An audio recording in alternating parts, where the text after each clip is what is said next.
Una mirada crítica para comprender y desnaturalizar los mandatos sociales. Desovillando mitos. Promover y visibilizar los derechos humanos y aprender la realidad para transformarla. Desovillando mitos. Miércoles a las 20 por Radio Universidad 94.7.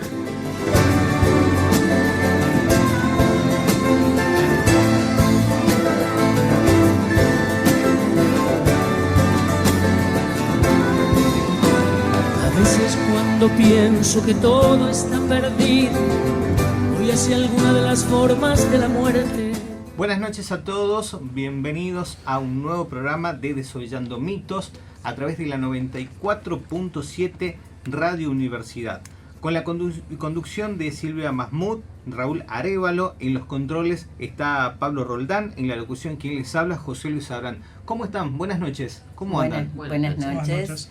Y tenemos un invitado, presentalo por favor. El gusto y el placer de recibirlo. Hoy vamos a hablar de geopolítica internacional. Continúa el genocidio en Gaza. Vamos a recibirlo a nuestro invitado Alberto Salvatierra para conocer un poco de su historia. Emilio Alberto Salvatierra es procurador, diplomado en Derechos Humanos, diplomado en posgrado en Genocidio y Crímenes de Lesa Humanidad. También es investigador del genocidio armenio y crímenes de limpieza étnica del Artsakh de 2023. Bueno, hoy vamos a conocer un poco y lo vamos a escuchar. Sí, la idea es poder hablar de la relación que existe entre la geopolítica internacional y el genocidio, que es compleja. Y los intereses nacionales a menudo sofocan, ¿no?, el imperativo moral y legal de prevenir el genocidio. Porque eso evidencia una brecha que es persistente entre el derecho internacional humanitario y la voluntad política de aplicarlo uniformemente. En un mundo donde las superpotencias imperialistas se alistan para una posible tercera guerra mundial y así resolver sus crisis internas, esto agudiza la colonización y legitima los genocidios que siempre lo que los llevan a cabo son los países con poder militar y económico. La geopolítica internacional influye así significativamente en la ocurrencia de genocidios y en respuesta o inacción de la comunidad internacional. Los intereses estratégicos, las alianzas políticas y la reconfiguración del poder global a menudo priman sobre la prevención de crímenes atroces como muchos de los genocidios que hoy vamos a hablar, cuáles son las causas y por qué y qué es un genocidio. ¿Cómo estás, Alberto? Buenas noches. Buenas noches, ¿cómo les va? Primero, antes que nada, les agradezco por la invitación y les agradezco la oportunidad de poder compartir este trabajo de investigación que vengo haciendo hace ya tiempo, porque soy un convencido, como digo siempre, que la educación es construcción colectiva, que de nada vale y de nada sirve si uno conoce mucho sobre un tema si no es capaz de compartir con ese otro y construir con ese otro. En ese sentido, simplemente les agradezco a ustedes por la invitación y espero poder hacer un humilde aporte desde mi lugar a la temática que nos compete a todos sobre ser como seres humanos más que nada. Bueno, un placer que estés acá, Alberto, ¿no? Algo pude leer de tu trabajo y la verdad un placer que estés acá. Y está llegando David Comedi. Buenas noches, David, ¿cómo estás? Buenas noches, Silvia, muy bien, ¿cómo estás vos? Bien, bien, ahora te vamos a presentar así nuestra audiencia pueda conocer quién sos y qué haces. David Comedi es docente de la Universidad Nacional de Tucumán, investigador del CONICET, integrante de Tucumán por Palestina y del Comité por la Solidaridad con el Pueblo Palestino. Bueno, estábamos hablando, David, que en un momento y en un mundo donde las superpotencias imperialistas se alistan para una posible y eventual guerra, y así ellos pueden resolver sus crisis internas, eso agudiza la colonización y legitima los genocidios. Como es en el caso de Palestina, que no sé, hay mucha información al respecto de que separó el genocidio con la intervención de una de esas superpotencias que es Estados Unidos, pero los que sabemos un poco más de qué está pasando en Palestina, sabemos que el genocidio continúa. ¿Es así o...? Es así. Lamentablemente, la misma potencia que dio todas las armas para que el Estado de Israel ejecute esa última etapa de genocidio del 7 de octubre de 2023 hasta acá, es la misma potencia que ahora se presenta como si estuviera parando el genocidio o parando la guerra, como le llaman ellos, cuando en realidad lo que está ocurriendo es que simplemente están cambiando la forma de colonizar ese territorio que ahora está en manos, por lo que se decidió en el Consejo de Seguridad de la ONU el 17 de noviembre, creo que fue, estaría en manos de Trump, del presidente de Estados Unidos, que sabemos muy bien lo que está haciendo acá en Latinoamérica y lo que vos dijiste, ¿no? Sí, con respecto a lo de Latinoamérica, Raúl, sería importante contar un poco de cómo esta superpotencia está interviniendo o amenaza con una intervención en nuestra República Hermana Venezuela. Totalmente, pareciera que volvemos al discurso fortalecido de que América Latina sea el patio trasero, ¿no? De por sí cada territorio no ha dejado de estar en disputa entre las grandes potencias, y hoy por hoy vemos una intromisión mucho más fuerte en América Latina, principalmente con lo que está pasando en Venezuela, que se está, es a voz alzada que quieren derrocar al gobierno de Maduro y hacerlo a través de la fuerza, con la intervención militar, lo cual nos pone en una situación de gravísimo riesgo para nuestro continente respecto a la posibilidad de un conflicto bélico. Bueno, son medio intereses y patrones o comportamientos de las grandes potencias que no se aplican únicamente aquí, sino que, como contarán nuestros invitados, un poco viene sucediendo este colonialismo en distintas partes del mundo, de formas más crueles a veces, hasta donde lo permiten también. ¿Qué es un genocidio, Alberto? Bien, sí, me parece sustancial que partamos del concepto de genocidio, y antes de definir genocidio me parece importante reiterar que acá nadie se puede apoderar del dolor. El dolor, en cuanto a crímenes o delitos de genocidio o de lesa humanidad, le pertenece a la humanidad en su conjunto. Entonces esto no es un dolor particular de ningún grupo étnico ni tampoco de ningún grupo religioso. El dolor nos pertenece a todos por el simple hecho de ser personas humanas. En ese sentido, definimos el genocidio como todo aquel proceso que intenta, ya sea total o parcialmente, la eliminación de un grupo, sea étnico o sea religioso.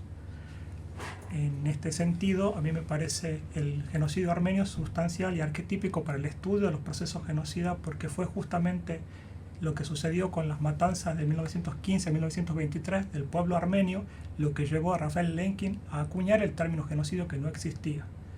Esto es importante porque cuando estudiamos genocidio muchas veces creemos que el término viene después de la Segunda Guerra Mundial o en alusión a la Segunda Guerra Mundial. Falso. El término alude a lo que le sucedió al pueblo armenio desde 1915 a 1923. Y de nuevo, en este sentido, reitero con el tema de que no nos apoderemos del dolor. El dolor nos pertenece a todos, pero Raphael Lemkin se basó pura y exclusivamente en las matanzas cometidas contra el pueblo armenio por parte del entonces Imperio Turco, o Otomano, perdón, actual Turquía, para poder acuñar ese término genocidio. Ahora bien, a medida que la historia de la humanidad avanza, vemos como lo que yo me permito llamar el eterno retorno del mal. Cíclicamente volvemos a cometer los mismos errores y volvemos a cometer procesos genocidas o reiteramos procesos ya abiertos. Entonces acá juega un papel muy importante la memoria. La memoria, pero no la memoria para sufrir, sino reivindicar la memoria para ser capaces de curar esa herida y poder juntos avanzar como sociedad comprometida que entiende y que aprende del pasado. Mientras tanto vamos a seguir cíclicamente cometiéndonos a nosotros mismos los mismos errores y sobre todo el mismo dolor. Entonces, en cuanto al concepto que me preguntabas vos, es básicamente un proceso que se lleva adelante para la eliminación total o parcial. Lo llamativo es que siempre de alguna manera se cumplen patrones que siguen como una estrategia genocida o de un plan genocida. Identificación del grupo, que puede ser el árabe, puede ser el judío, puede ser el palestino, puede ser el armenio, pero siempre el otro. esa construcción desde la otredad negativa. Es el otro al que tengo que destruir, es el otro el enemigo, el otro el que está mal, yo estoy bien. Entonces, mientras seamos incapaces de entender que la otredad no es para destruir, sino para construirnos como sociedad que entiende y que entiende de compromiso social y colectivo, es muy difícil pensar en la prevención de procesos genocidas. Es por eso que reitero siempre que es solo mediante la educación, es solo mientras seamos capaces de pararnos frente a una aula, hablar de reivindicar la historia y sobre todo ser capaces y valientes, porque ¿cómo podría yo, como investigador del genocidio armenio, no hablar del proceso genocida en Palestina? ¿Cómo podría yo sucumbir a complicidades, mentiras y teorías negacionistas que lo único que buscan no es simplemente negar lo que está sucediendo, sino desde la información y con un apoyo académico impresionante que se vive acá, inclusive en nuestro país lamentablemente, establecer y crear y promover teorías negacionistas que en los procesos genocidas las teorías negacionistas tienen una función mucho más potente. No le basta con la destrucción del cuerpo, no le basta con la desaparición de las personas, sino que va algo más profundo. Quieren la eliminación de la historia, buscan la destrucción de los principios y pilares de valores sobre los cuales nos construimos como personas humanas a lo largo de nuestra vida y sobre todo, reitero, la construcción de la otredad. Todos los procesos genocidas se construyen a partir de la construcción de la otredad negativa. Es el otro, como dije anteriormente, y sobre todo en este sentido, con respecto a los palestinos o al pueblo palestino, hay dos cosas que me parecen o que me llaman bastante o mucho la atención. Por un lado, la idea de que los palestinos son un grupo opuesto, contrario, distinto. Si analizamos el concepto de semita, semitas somos todos, somos los árabes, son los judíos, pertenecemos a la misma raíz lingüística de las lenguas árabe, hebrea y aramea, y si hablamos de cuestiones... Pero principalmente los del levante del Mediterráneo. Sí, exacto, y si hablamos de cuestiones teológicas, la Biblia habla de los hijos de Sem. Entonces esa diferencia que marcamos o que intentan marcar o que intenta desacreditar cada vez que alguno de nosotros levanta la voz a favor, ni siquiera a favor, que levanta la voz porque le duele la vulneración de los derechos del pueblo palestino, automáticamente la forma que han encontrado internacionalmente de intentar callarnos es llamarnos antisemitas. ¿Cómo podría yo, siendo árabe, ser antisemita? ¿Qué sería anti yo mismo? ¿Cómo los palestinos que son árabes podrían ser antisemitas? ¿Qué serían antipalestinos? No tiene sentido. Entonces, cuidado con el uso de las palabras. Las palabras no son inofensivas. Las palabras tienen toda una construcción por detrás y las palabras van en pos de toda una construcción negacionista, no solo del presente, sino de la historia y que busca, como dije, la destrucción total, no solo del cuerpo, sino ante todo de la historia y de esos valores y principios. Los genocidios tienen responsables. Así es. Y en este caso, como bien lo dijo Alberto, ¿no? Sí. Como bien lo dijo Alberto, lo que buscan es la eliminación física del pueblo palestino, que en este caso, el pueblo palestino, lo que está en juego es apoderarse del todo de su territorio, ¿sí? Y ya empezó en el año, la colonización sionista empezó bien desde el fines del siglo XIX, pero empieza en forma mucho más violenta con la Nakba del año 47. Y entonces el proceso genocida comienza ahí. Si bien sí, historiadores lo denominan más un proceso de limpieza étnica, hubo un proceso genocida en el sentido que decía Alberto, que es de intentar borrar, ya en el momento que decían vamos a una tierra sin pueblo, para un pueblo sin tierra, era una forma de negar la existencia del pueblo palestino. Y después, con toda la cuestión de la limpieza étnica y de sembrar bosques y encima de los pueblos palestinos destruidos, más de 500 en la Nakba de 47 y 48, ya se consolida realmente un proceso donde el sionismo, en este caso, es la ideología que busca establecer un Estado supremacista judío en Palestina, y por eso el palestino se torna en su mayor amenaza. Amenaza en el sentido de que es el pueblo que originario de esas tierras y al cual le están intentando arrebatar su tierra, sus recursos naturales, y entonces la solución es la expulsión, la limpieza étnica, el genocidio, desde el punto de vista del sionismo, ¿sí? Entonces, por eso decimos que la forma de oponernos a este proceso genocida es directamente oponernos a la ideología sionista, que muchos aquí en Tucumán o en Argentina la reivindican como si fuera un nacionalismo judío. ¿Sí? Yo soy judío y viví 11 años en Palestina ocupada, y puedo decir claramente que eso no representa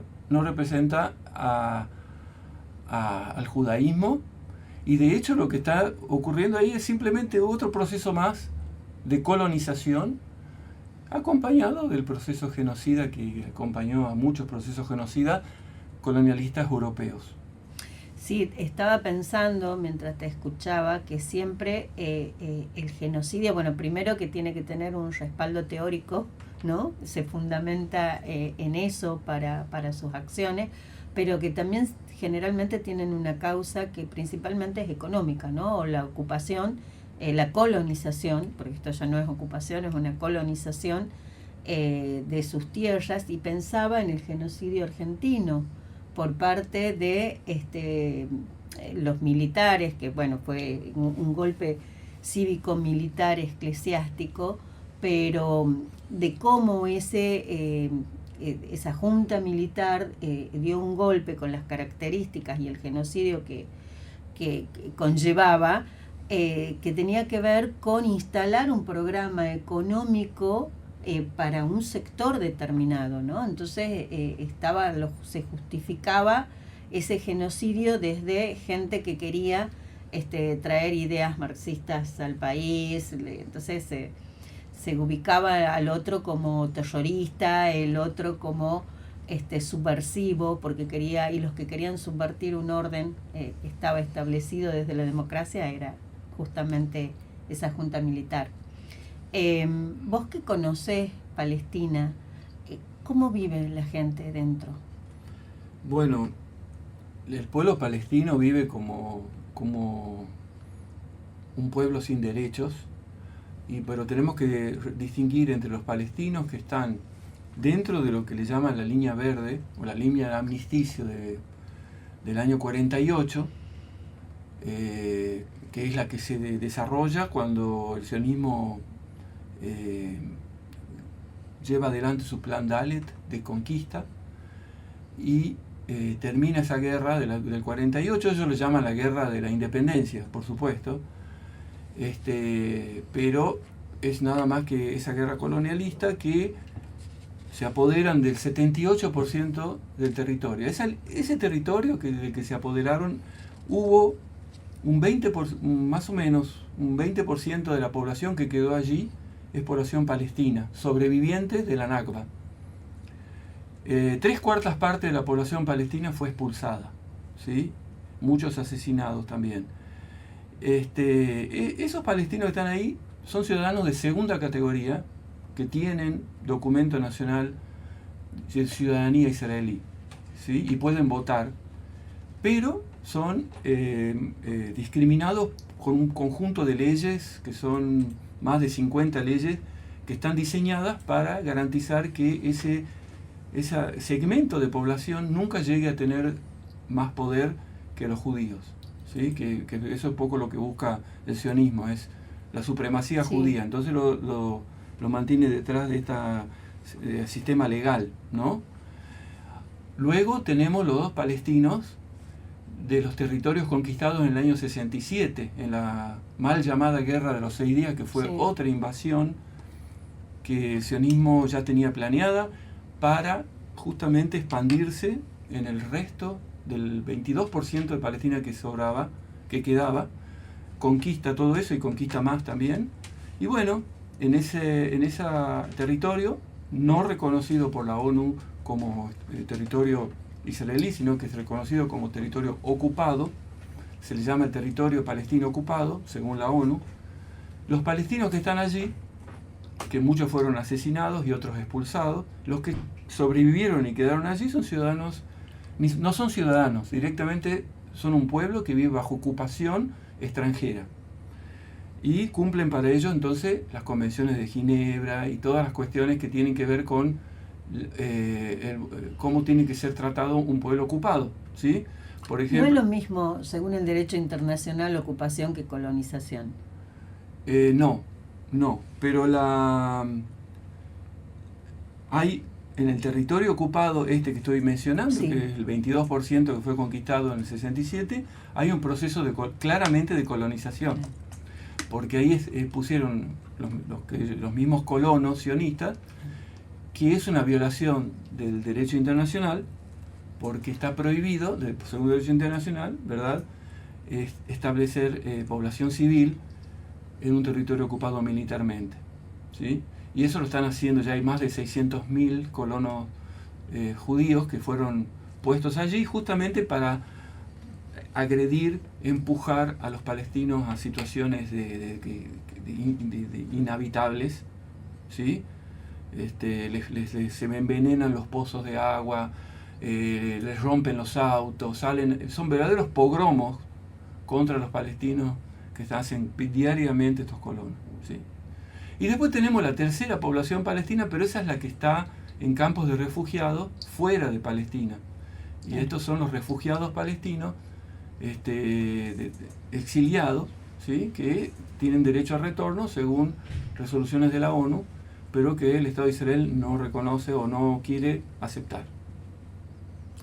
Estaba viendo algunos casos, perdón, David. Me faltó hablar de la población judía, que yo conviví más con ella, y te diría que es una sociedad profundamente racista, donde lo que contaba Alberto está muy metido en el subconsciente del odio a los palestinos, ¿sí? Fueron uno de los motivos por los cuales nos fuimos. No queríamos criar hijos allí porque era un odio tremendo. Y entonces eso es un poco lo que uno ve en la sociedad. Vos con tu compañera de vida. Mi compañera de vida, que también es argentina, y nuestras dos hijas israelíes, en ese momento, ahora ya son argentinas, pero nos fuimos escandalizados porque la hija del jardín volvía gritando en los juegos, todos tropos anti-palestinos, ¿sí? Ellos no lo llaman palestino, lo llaman árabe, para no distinguir al árabe palestino. Claro. Como que se vayan a otros países árabes, como que no pertenecen a esa tierra les pertenece a los judíos exclusivamente. Por mandato divino. Sí, por mandato divino. Entonces, bueno, realmente es una sociedad muy militarizada, muy racista. Eso sería la contracara de lo que acabo de explicar de los palestinos. Y respecto a las grandes movilizaciones que se ven y que aparecen en contra de Netanyahu, son movilizaciones por lo que se ve antifascistas. Ahí, ¿cómo juega estas ideas instaladas, hegemónicas, de que los judíos son los dueños de ese territorio? ¿Cómo juega ahí esa contradicción?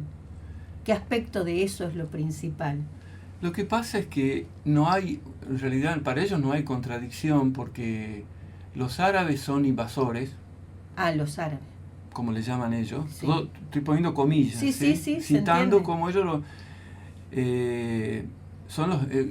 ellos no se autoperciben como invasores. Y la democracia, que ellos le llaman la gran democracia, incluso el mundo occidental le llama la democracia del Medio Oriente, en realidad no es una democracia, es una democracia exclusiva para quienes de origen judío, o converso al judío, o lo que sea, pero si uno no es judío, ya tiene otros sistemas de leyes, derechos, no es lo mismo. Entonces hay discriminación. Y bueno, de repente viene Netanyahu y quiere cambiar las leyes para que él tenga más poder por arriba de lo que sería la Corte Suprema, y eso la gente se subleva, pero porque le afecta sus intereses, afecta sus derechos, pero no porque esté preocupado por los derechos de los palestinos, que en realidad no le importa para nada.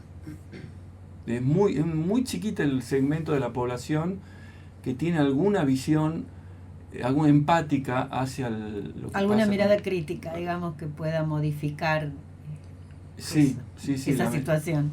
Lamentablemente, o que tienda a criticar para ver cómo se modifica, por lo menos planteárselo, ¿no? Sí, son contados con los dedos, menos de un 1%, menos todavía de 0,5%, los que se puede decir que estén a favor, por ejemplo, de un Estado palestino, o a favor de la autodeterminación del pueblo palestino. Exactamente. Directamente se niegan los derechos del pueblo palestino en forma masiva. Estaba viendo los casos históricos y actuales en relación a los genocidios. Bueno, el principal genocidio, como decías vos, está en el siglo XX, que es el genocidio armenio. Ruanda, en 1994, bueno, y el genocidio actual, que es el de Gaza, ¿no? Sí, también tengamos en cuenta, disculpa, lo que está sucediendo en Sudán. Eso te quería... Y vos hiciste referencia recién a otro genocidio y hablabas de cómo se usaron las mismas armas que se están usando hoy contra el pueblo palestino, ¿no? Sí, con respecto a eso hay mucho de lo que ustedes dijeron que tiene muchas similitudes con el proceso genocida del pueblo armenio. Primero, esa idea supremacista que para los turcos era panturquista, para el turco todo, para las minorías étnicas y religiosas nada, es exactamente la misma idea supremacista que tiene el sionismo, parte de la misma idea supremacista. Eso por un lado. Segundo, a lo que dijiste vos, Silvia, vos hablaste de la cuestión económica, del factor económico en los procesos genocidas.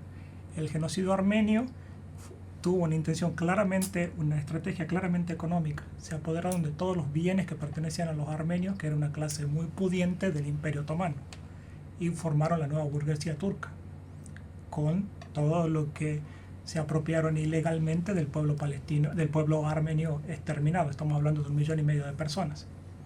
Entonces las estrategias se repiten en el tiempo, por eso hablo del eterno retorno del mal.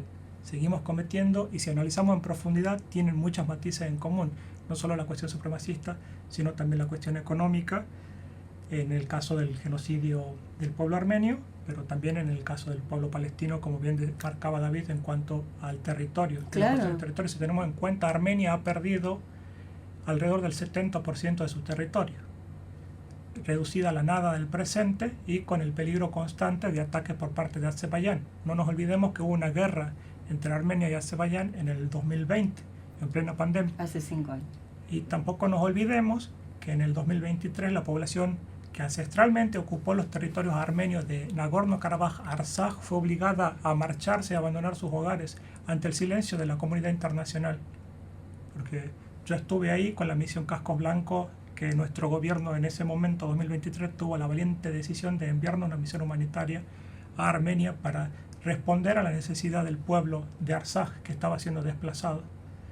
Entonces, mi pregunta es, ¿qué tanto se habló en los medios de comunicación sobre lo que sucedía con la población armenia de Artsaj? ¿Qué tanto comunicaron al respecto? Y ahí entra otro factor que es sustancial en los procesos genocidas, la desinformación. De nuevo repito, la información no es objetiva, la información no es inocente, lo mismo que la palabra es hegemónica, está completamente y los medios de direccionada. Comunicaciones tienen dueños, Entonces, que son parte de los grupos económicos. En ese sentido, me permito, como digo siempre, el proceso genocida en contra del pueblo armenio no terminó, porque en el 2023 se apoderaron de Nagorno-Karabaj, Artsaj.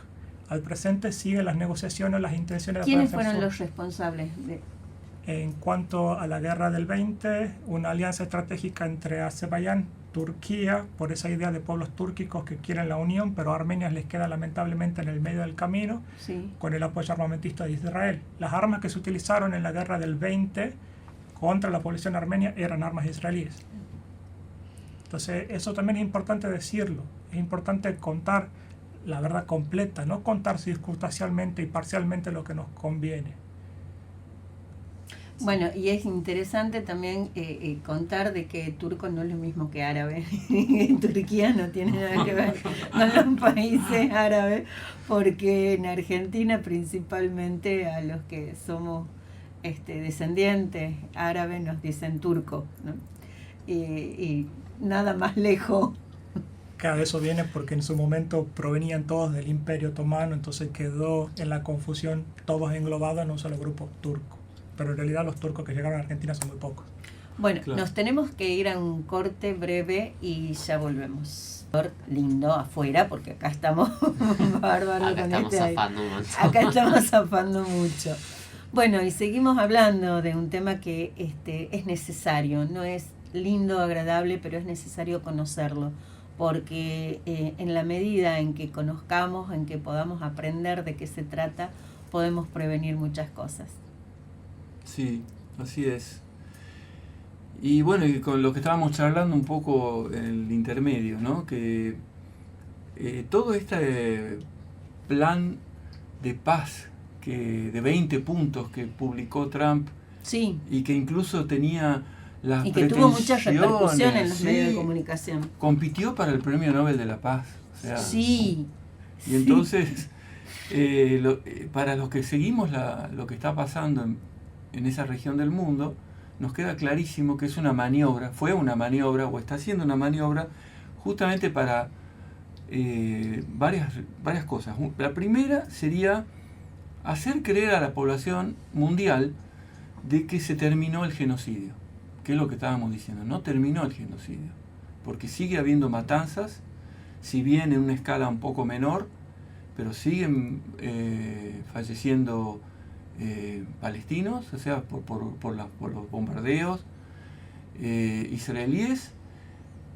Además, bueno, ese es el primer punto. El segundo punto es hacer creer a la gente de que estamos en un proceso de paz, ¿sí? Que también, con ayuda de los medios hegemónicos, se vendió esa imagen de que Trump sería una paloma de la paz, cuando en realidad él fue el que permitió el genocidio, ¿sí? Primero Biden, Sí. y después Trump, que lo continuó, ¿sí? Lo continuó, y fue la fase incluso más cruel en la época de Trump, ¿sí? Una tremenda masacre.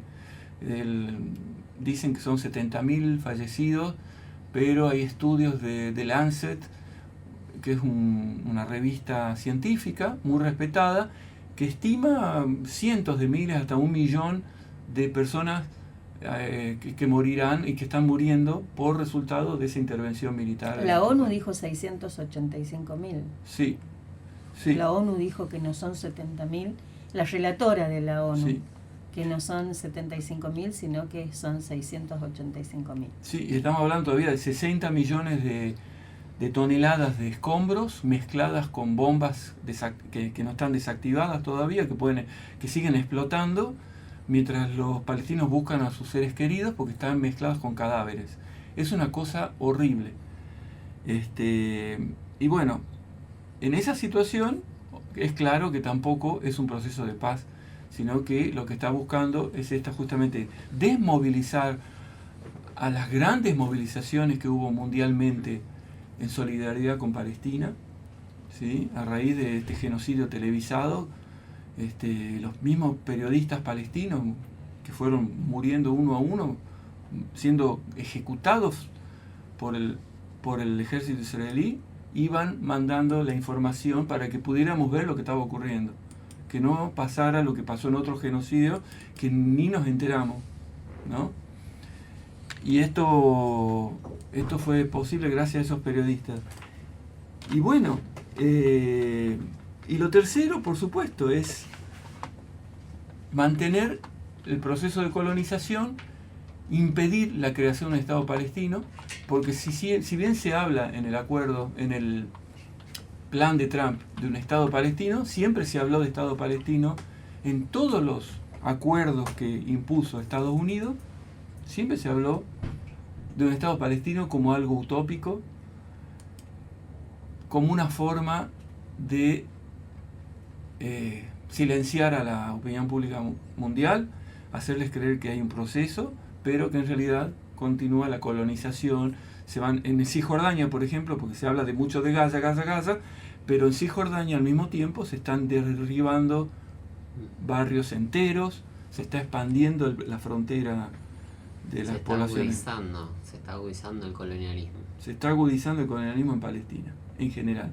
Y hay un intento también, diría como cuarto punto, de desconectar a Gaza de Cisjordania, de dividir para reinar. Sí, bueno, esa política siempre estuvo, pero ahora justamente se habla solo de Gaza. No se habla de Cisjordania. Sí. En el plan no se habla de Jerusalén, no se habla de genocidio, no se habla de punición a los responsables del genocidio. O sea, promueve la impunidad. O sea, son muchos puntos muy negativos de esto que yo tengo entendido que los países que se abstuvieron, porque China y Rusia tienen derecho a veto, podrían haberlo hecho caer, pero había amenaza clara de Trump de decir, si ustedes se oponen a esto, volvemos a los bombardeos masivos que había antes de él. Sí. Y bueno, era una especie de extorsión, y entonces por ese motivo no lo vetaron. Bien, haciéndole honor a su programa, me parece importante derribar un mito, el mito en cuanto Vamos a desovillar. el mito en cuanto a lo religioso. Esa idea muy plantada y muy marcada todo el tiempo de que el Islam es algo extraño, distinto a las otras dos religiones judeocristianas, y no. El Islam tiene exactamente la misma raíz abraham, es una religión abrámica, los principios y los valores son básicamente lo mismo. Por supuesto que hay una filosofía, una teología distinta, pero la raíz sigue siendo la misma, sigue siendo Abraham. Entonces, cuando pensamos en el Islam, no pensemos como eso extraño, contrario a los principios judíos cristianos. Eso por un lado. Y segundo, lo que me parece importante es reiterar o insistir en cuanto al negacionismo. Cada vez que por cobardía, por miedo de que nos llamen antisemitas o lo que sea que pueda llegar a llamarnos, nos quedamos en silencio, también estamos contribuyendo al negacionismo del proceso genocida en contra del pueblo palestino. Entonces, cuidado a que por cobardes quedemos sumidos en el silencio y no seamos capaces de levantar la voz por lo que es justo. Entonces, si vamos a hablar de justicia, si vamos a hablar de derechos humanos, y si como país Argentina vamos a reivindicarnos en cuanto a los derechos humanos, tengamos cuidado con eso. Y de nuevo, el negacionismo está en todas partes, está en el ámbito académico. Cada vez que una universidad en este país hace, por ejemplo, una reunión con el embajador turco en el cual la presidenta de la nación, que no tiene ningún deparo en negar procesos genocidas y tampoco tiene deparo en negar el terrorismo de Estado en nuestro país, palabras textuales, habla de la capacidad de Turquía o de lo positivo de Turquía en cuanto a la estabilidad de la región. Perdónenme, pero Turquía no funciona como estabilidad de ninguna región. Turquía financió la guerra de Azerbaiyán, Turquía apoyó a Azerbaiyán en contra de Armenia, Turquía financió a terroristas sirios. Entonces, acá hay una cuestión mucho más profunda y que está arriesgada no solo en lo académico, sino también en lo político. Eso simplemente en cuanto al negacionismo, me parece importante y reitero una vez más, el negacionismo es parte del proceso genocida, es la culminación del proceso. Vengo a derribar, a destruir la historia, que no quede registro, que es lo que hicieron, por ejemplo, los azeríes cuando tomaron control de Artsaj, Nagorno-Karabaj, y destruyeron todo edificio y construcción armenia. Y cuando digo todo me refiero a todo, edificios, cementerios, profanaron tumbas y todo lo que quedaba de ese pueblo ancestralmente armenio, para que no quede registro, para que nadie, ninguno de nosotros pueda decir mañana no, pero ahí vivían los armenios ancestralmente. Me imagino es parte de la militancia. Estaba un poco pensando esto de, hay siempre una dialéctica, ¿no?, entre los intereses económicos y la discursiva que se construye para poder justificar de alguna manera y que esto ocurra y socialmente no salgamos todos a desobedecer este Estado, sino que de alguna manera eso se pueda legitimar y suceda. Y pienso en la importancia de militar la memoria en cierta forma, y me pregunto por ahí quizás cómo será en Armenia, que es una experiencia por lo menos para mí desconocida, la militancia de la memoria respecto a ese genocidio para no volver a repetir, como vos decís, esto que vuelve a suceder un ciclo, porque bueno, siguen habiendo intereses mientras estemos en este sistema y mucha contraposición de distintos sectores. Sí, es cierto, los intereses existen, por supuesto, los estados tienen sus propios intereses, pero en cuanto a tu pregunta puntual, el pueblo armenio, tanto el pueblo armenio en Armenia como la diáspora, están muy comprometidos con la reivindicación y sobre todo con el fortalecimiento de la memoria. Es un trabajo conjunto que se lleva desde adentro hacia afuera y desde afuera hacia adentro de la diáspora junto con el pueblo armenio. Y esto lo digo porque lo viví. Yo fui en el 2023 a presentar mi trabajo de investigación en la Universidad de Claxor en Ereván, en Armenia, y mi trabajo consistía básicamente en la promoción del estudio del genocidio armenio en Argentina. ¿Y por qué lo hice? Porque entendía, como dije al principio, que el genocidio armenio es el caso arquetípico de genocidio, y que si somos capaces de conocer, dar a conocer, reivindicamos la historia, fortalecemos la memoria y nos comprometemos todos, de nuevo entendiendo la educación como una construcción colectiva, creo que es la única herramienta, quizás la más fuerte, para poder prevenir procesos genocidas. En el presente fracasamos por cobardía, porque al solo intención del otro de llamarme antisemita y me quedo callado para no ser llamado de esa manera.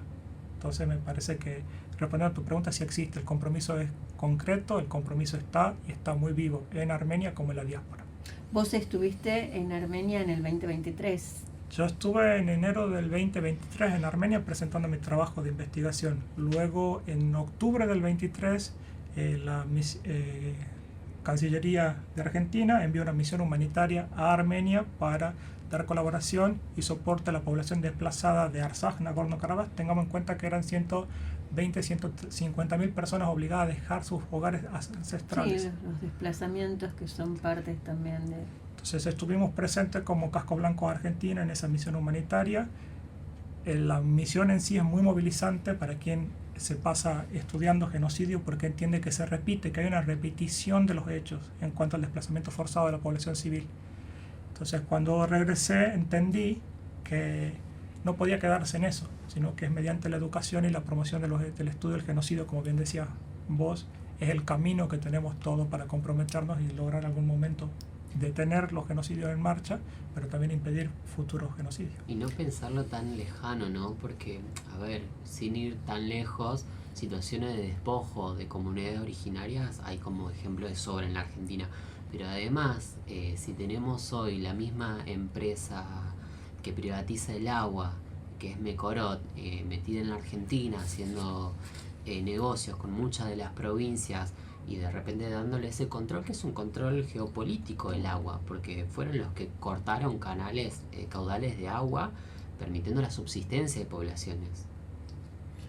Sí, de hecho, tenemos un gobierno como el de Milei y anteriormente incluso el gobierno kirchnerista que le abrió las puertas a Mecorot. Y de esta manera le están premiando, ¿sí?, a un Estado genocida, y de esta manera están dándole el goce de la impunidad. Y yo creo que eso es lo que abre las puertas para que Trump, y también con la ayuda de la inteligencia israelí, porque tienen inteligencia israelí incluso en las Malvinas, ¿sí?, están implementando ahí inteligencia para espiar a las poblaciones, para control de poblaciones, represión de poblaciones en distintos lugares del mundo. Estamos abriendo las puertas a Trump para que haga lo que quiera en Latinoamérica, ¿sí? El que se quedó callado ante el genocidio armenio, fue antes de que nosotros naciéramos, pero el genocidio palestino que está ocurriendo en este momento, bueno, ahora vienen por el petróleo venezolano y también quieren aprovechar ya para ocupar o poner gobiernos títeres, como ya lo hicieron en la teoría Monroe en los años 60, en Latinoamérica. Lo que quieren es justamente imponer gobiernos títeres subservientes al imperialismo de Estados Unidos. ¿Sí? Fundamentalmente los intereses, como ellos lo llaman, nuestros intereses nacionales están por arriba de todo, ¿sí? No le importa a nadie. Bueno, y en ese sentido, volviendo al nombre de nuestro programa, Desovillando Mitos, desovillar todo para poder instalar una mirada crítica, porque es lo que es la posibilidad que tenemos para empezar a cuestionar y a darnos cuenta de lo que está pasando, ¿no? Es desde esa mirada crítica. Y para hablar de lo que está pasando también tenés una invitación importante en España. Así es, en el mes de enero estaré en la Universidad Complutense de Madrid disertando, hablando sobre mi trabajo de promoción del estudio del genocidio armenio, pero sobre todo en esta idea de lo que sucedió en Artsaj como extensión del mismo genocidio. Es decir, que el genocidio de 1915 no terminó, sigue en marcha. Como dije, el sur de Armenia aún se encuentra en peligro, tanto del lado de Azerbaiyán como del lado turco. Entonces voy a estar ahí, y en ese sentido quiero agradecerle a la doctora Nélida Boudjourian, que fue prácticamente mi madrina en este trabajo de investigación. Fue la primera persona que contacté para recibir información sobre el genocidio armenio. Así que nos está escuchando, así que le agradezco. Y bueno, y nuestro saludo desde acá. Y en ese sentido también me parece importante en el ámbito académico, por ahí no quiero generalizar, pero hay mucha mezquindad. En este caso de la doctora Nélida, todo lo opuesto. Así que simplemente gracias. Bueno, y me gustaría cerrar, ya te doy, sí, David, antes que, porque me quería ir con un pedacito de un poema de Fatma Nasal. Bueno, siento que es importante también, hemos hablado del genocidio armenio, del genocidio palestino en este momento. Quisiera también mencionar el genocidio judío, que siempre se habla muchísimo, pero en este programa no lo hemos mencionado, que es justamente los judíos sufrieron también Sí. del negacionismo, ¿sí? El genocidio judío. Entonces, Y también de la deshumanización, ¿no? Porque al judío, durante el gobierno nazi de Alemania, de Hitler, hubo una deshumanización del judío para poder aniquilarlo de la manera que lo hicieron. Exactamente la receta que nos contaba Alberto. Sí, es exactamente lo mismo. Sí, y lo mismo que hoy están haciendo con el pueblo palestino, sí. Deshumanizarlo. Claro, deshumanizarlo para después aniquilar. Bueno, me gustaría hacer mención un pedacito a un poema de Fatma Nasal que dice que lo que ocurre no es una guerra, sino que es un asesinato meticuloso de la vida, una lenta eliminación de una memoria que habita el cielo y conoce el camino hacia los olivos. Me gustaría cerrar con esa frase porque ella después dice, y a pesar de todo cantamos. Así que bueno, no perder la alegría. Por supuesto. Bueno, muchas gracias a los invitados por lo que nos compartieron. Me parece que es para seguir enriqueciéndonos y preocupándonos. Y es importante pensarlo así también, hay que preocuparse a veces. Bueno, un gusto, Alberto. Un gusto haberte conocido y haberte tenido como invitado en este programa. Muchísimas gracias y como digo siempre, que uno reivindique y que reconozca y que intente fortalecer la memoria no tiene que ver con el gozo en el sufrir, sino que tiene que ver con el que seamos capaces de sanar esa herida para poder de alguna manera emprender. Mientras tanto vamos a seguir siempre estancados en el dolor y la falta de memoria. Para poder transformar, ¿no? Sí. La realidad que es tan dura. David. Y bueno, reivindicar la lucha contra... Siempre es un gusto escucharte, eso sí. te quiero decir. Igualmente, Silvia, la lucha contra los genocidios, porque acá mismo en América hemos sufrido también genocidio, no hablan solamente de los años 70, sino el genocidio por parte de los españoles, nuestros pueblos originarios, entonces tomar esa causa como causa propia. Bueno, un gusto haberlos tenido y nos encontramos el próximo miércoles con nuestro último programa en el Día Internacional de los Derechos Humanos. Tendremos como invitada a la psiquiatra Diana Cordon de Liverpueblo, que acaba de recibir una mención muy importante por parte de la legislatura porteña, así que es una histórica militante de derechos humanos que acompañó a las madres en un momento muy duro y bueno, y escribió varios libros de el impacto de el genocidio en los sobrevivientes en Argentina, así que vamos a cerrar con ese programa el próximo miércoles y los esperamos a las 20 horas en Desovillando Mitos. Muchísimas gracias.